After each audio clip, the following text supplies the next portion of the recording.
working on an interesting project today. I'm going to be making a Neanderthal knife. Now this is a kind of a neat idea. So I've got a couple of flakes here.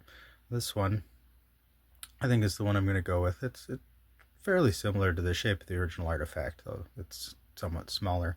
It's got a nice flat, nice thin profile to it. It's got good sharp edges. Has a very Levallois type of a look to it. So I think it'll be a good stand-in for our original artifact. For the grip, I'm going to be using pine pitch, but not my usual recipe. We'll be making pine pitch at some point in the future here, so I'll show you the recipe, how I usually do it. This is spruce tree resin, ground up charcoal, and finely shredded plant fibers. Same kind of stuff I'm using to make fishing line and bowstrings and other such things out of. That gives it a little structure, and it makes this, pretty hard. It's good stuff. I use it to build all kinds of things, from little darts, arrows, and so on. For a Neanderthal knife, I don't have bitumen, naturally occurring tar, which is what they used, but I've used the same spruce resin that I use to make my normal pine pitch, and I've mixed it up with red ochre pigment. The Neanderthal version had yellow ochre, but I'm using red because I'm almost out of yellow and I want to save it for painting.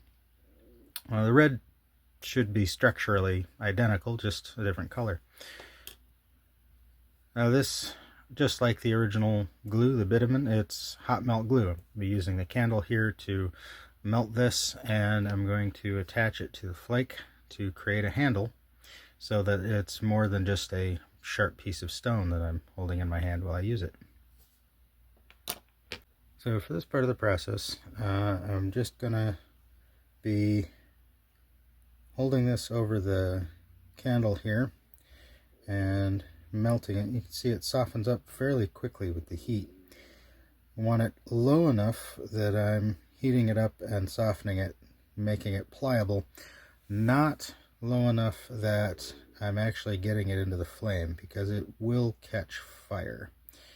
Now, ordinarily I'd be doing this over hot coals on a campfire, but it's 38 degrees and misty and rainy outside, so we're doing this in the in the hut for today. But as we get out of this wet, kind of gnarly winter weather and into fishing season, I'm hoping to use the finished knife blade to clean some fish. Now we'll let that glue actually stiffen back up just a little bit. While we're doing that, I want to heat up the back side of the knife, and I don't want it screaming hot. I just want it warm enough that it's not going to shock the glue when it touches it. If it's cold, the glue will get sort of a skin right away. It won't stick as well.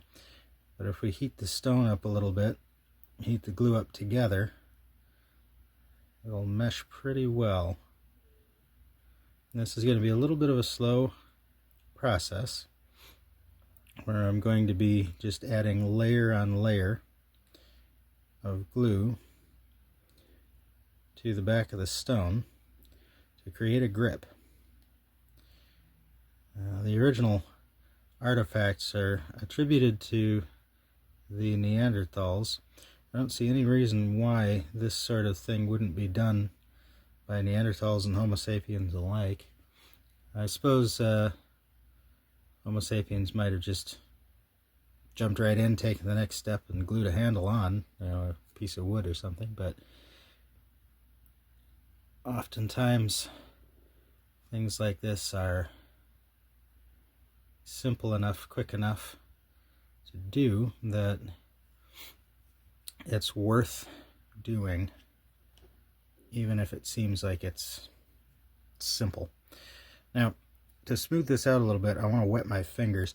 If I just touch the pitch glue when it's tacky, it'll stick to me. If I lick my fingertips, get my fingers a little bit damp, then it will not stick to me, and it'll let me adjust the shape of this like putty while I'm building it up.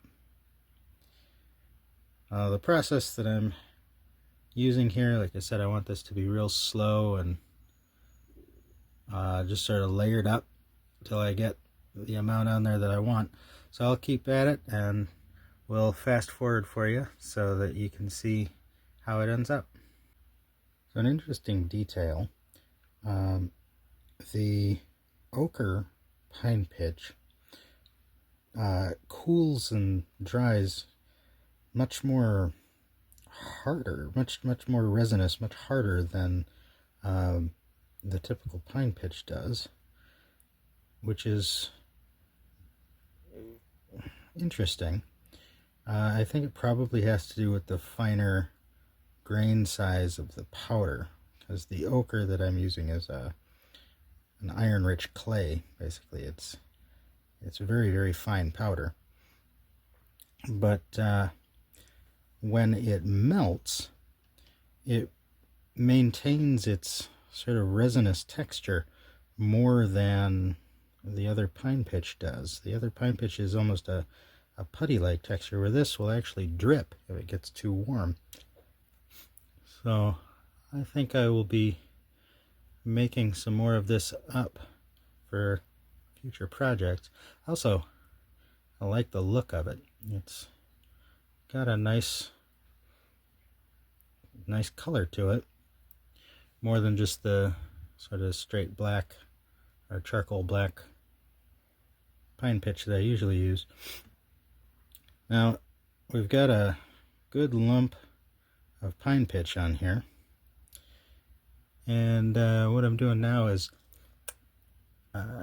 heating up the surface. You can see it stuck a little bit. Heating up the surface to sort of reshape it, smooth it out, make sure it's all a single coherent mass. And then once it's cool, it'll actually give a pretty good grip on here, I think. So I've got the glue on here. Pretty much the entire pitch stick, glue stick that I've made is in place. Now it's still kind of warm, so it's still fairly malleable. What I've been doing here is taking the heat from the candle, which is almost burned out, and just sort of heating the surface up to smooth it out and make sure that the glue is all sort of sealed together as a single coherent mass. As I'm putting the finishing touches on this, a couple of thoughts occur to me. Now, the purpose of this is going to be a meat cutting knife. I'm looking forward to using this one for probably cleaning fish. The pitch on the back gives us some neat possibilities. Now, once the flake is worn out, as those edges dull, I'll pressure flake and retouch them and reshape it a little bit, but eventually it'll be just an arrowhead sized point, and I want to pull it out. If I heat this stone up, I'll be able to pull the pitch off as a lump and put a new flake in there, basically reusing the handle.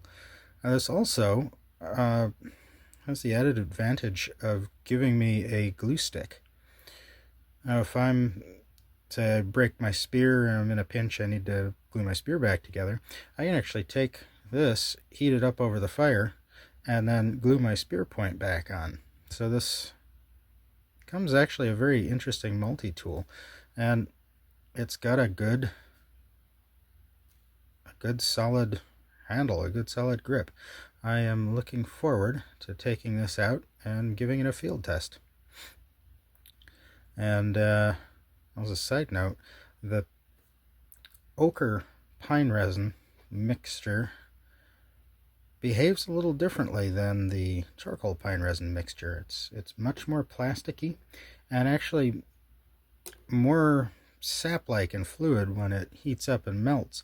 So we'll have to make some of that up and see how it works for atlatl darts and things where we want the glue to really seep into the joint. I think it's going to be fun to experiment with. So we'll definitely do a video on pine resins and ochre and charcoal mixes and recipes here coming up. So thanks for watching.